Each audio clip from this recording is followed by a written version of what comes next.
Everyone wants to be served. No one wants to serve. And yet we're called to be servants. When Paul uses this word for servant in 1 Corinthians 14, it's a very unique word. It's not his most common word for service, diakonos, from which we get our word deacon. It's a word listen, the root of that word servant means to row, R-O-W, row, as in a boat. The prefix of that word means huper, means under. I'll give it to you again.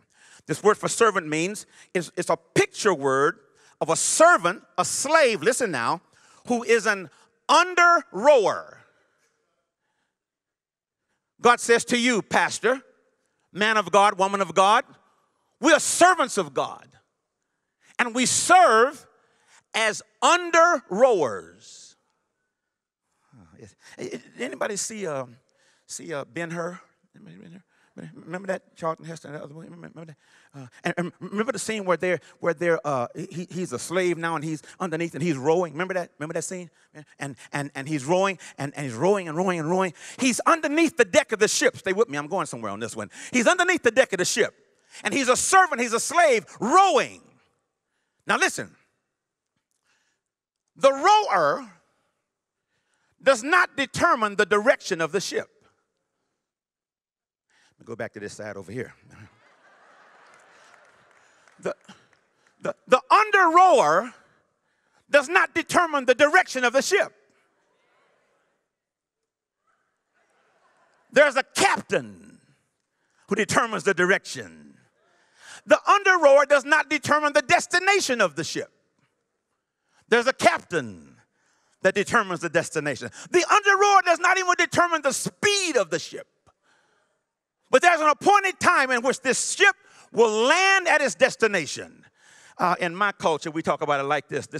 We say like this in black culture. 'Tis the old ship of Zion.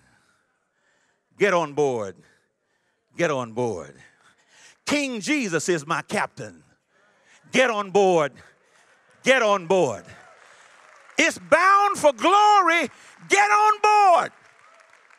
Because we're servants. Someone's here today, and you're discouraged. It's not moving as fast as you want it to. You're not the captain. It's not happening as fast as someone else is happening. You're not the captain. It's not building and growing the way you planned it to. You're not the captain. You have one job.